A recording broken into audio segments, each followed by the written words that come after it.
To Uru Flavel. Tēnā koe, Mr. Speaker. Merry Christmas to you in case I don't see you later on. Thank you. And Happy New Year. Kia ora tātou katoa te whare. Mr. Speaker, I don't think it's any surprise that every time the Māori Party stands in this House, we stand firm, I think, and I hope, on the foundation of kaupapa Māori. What's kaupapa Māori? Inherited values of our ancestors. And we bring, we hope, those values to every debate as we seek to represent the authentic, independent voice of Māori in this Parliament. So central to our approach has been the commitment to kotahitanga, to a common unity of purpose. A commitment to kotahitanga is not mutually exclusive. It can also embrace diversity and difference. And importantly, it requires the representation of all interests within the scope of the overall design. And so, as we looked at the proposals for the new interventions framework for the Polytechnics sector, we thought about how best to ensure representation issues were taken seriously. Our aspiration has always been for increased representation, Māori representation on tertiary governance bodies, including mana whenua and Māori student representation. And yet this bill moved in the opposite direction, in that the size of the Polytechnic councils would be reduced from between 12 and 20 members to 8 members, with 4 of the 8 to be appointed by the Minister of Tertiary Education. What this has meant, in effect, is that there are no guaranteed seats for staff, students, iwi Māori and community representatives. So this was completely against the aspiration we held in the Māori Party, and as a consequence we voiced our opposition in our vote in the first reading. We knew that providing for only one community member would mean that most Māori representative seats would be scrapped. There is no provision for Māori representatives of any kind in the current legislation. And while some might refer to the requirement of section 1714A, that it is, quote, desirable that the council of an institution should reflect, so far as is reasonably practicable, the ethnic and socio-economic diversity of the communities served by the institution, end of quote. So in practice, it is basically a toothless provision. At the committee stage of this bill, I noted that we cannot rely on these sorts of clauses for the special status of Māori because they do not address the constitutional significance of the treaty in any debate on Māori representation. Our constituency have elected us into Parliament to do everything we can to advance their aspirations. Fear of failure cannot be a justification not to try something. Our members have always urged us to act, believing that it is far better to try and fail than to fail to try in the first place. And so, during the committee stages, I put forward an amendment to establish a process for Māori representation which would be transparent and clearly stated, whereby the appointee truly reflects the values and aspirations of the community. The idea was to create not only a requirement for Māori representation, but for it to come from across the board. 2 academic staff positions, 1 for Māori, 2 student positions, 1 for Māori, as well as Māori community representation. All community representative nominations would need to at least be passed by local hapu and iwi. The amendments increased the membership of the Polytechnic councils from 8 to 12, and they reinstate compulsory seats for the Vice-Chancellor, academic staff, students and the community appointed members. In addition, specific provision is made for Māori membership on the Council in order to give real expression to the Treaty of Waitangi. So the issue of Māori student representation on councils has always been of great importance for Māori students and to Te Mana Akonga, the Association of Māori Students across all campuses.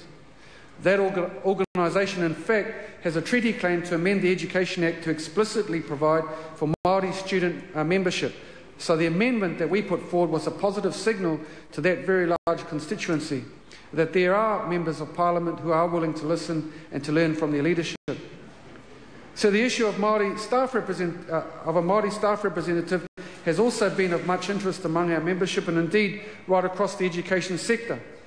We were keen that the Polytechnic councils would be able to benefit from members who have the capacity to uphold academic standards in teaching, learning and research.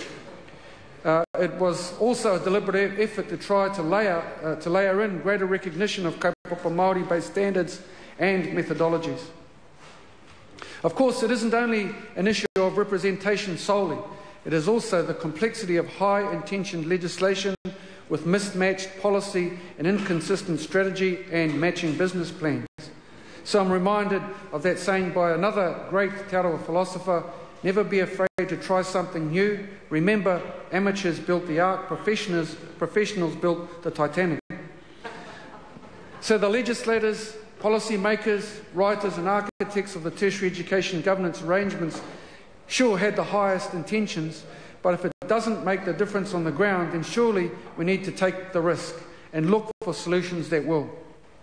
That was where we were coming from in terms of our bicultural model that recognises Māori representation on polytechnic councils.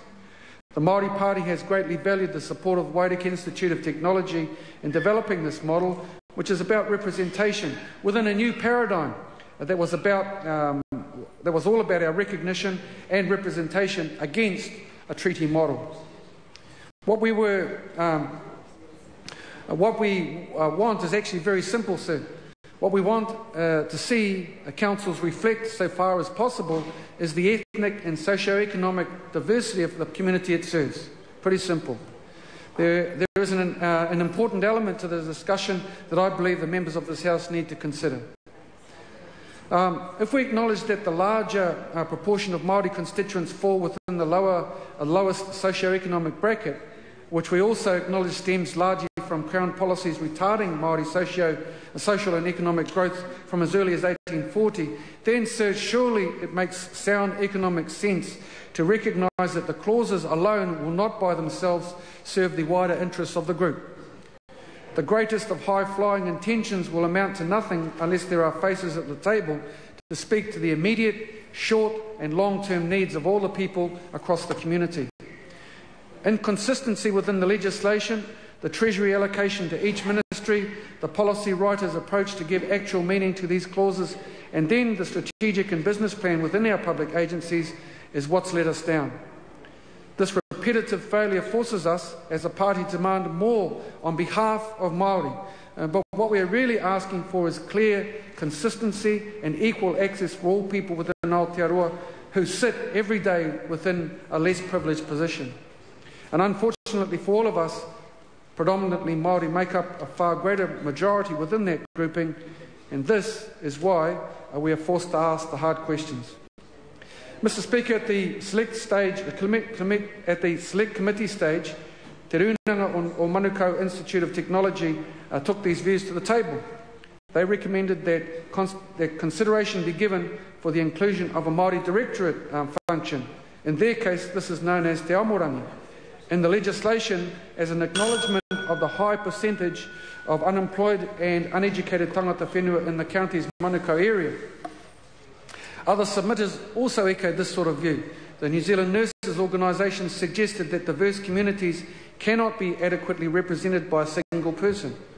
The Students' Association of Nelson Marlborough Institute of Technology also made the point that students are key stakeholders in polytechnics and contribute a lot to their councils, and so their views should be heard.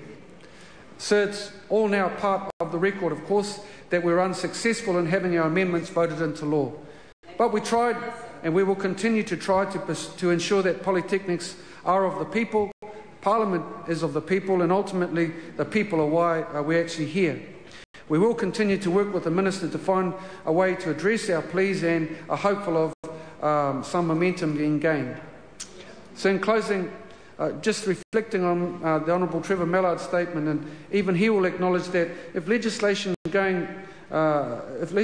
this House is going to pass and can be done without the Māori Party, then that's what I suppose the situation is in terms of the democracy of the House. But we've stated our case, and we will continue to state our case into the future. And I'd hope that, as a parting shot, I suppose, is that if there are members who wish to espouse, I suppose, the place of Māori at representative table, it would be good to, over the holidays, look towards the correct pronunciation of Māori words as a good starting point, which would then give some meaning to the notions of allowing Māori at the representative table. Kia ora tātou. I call Colin King.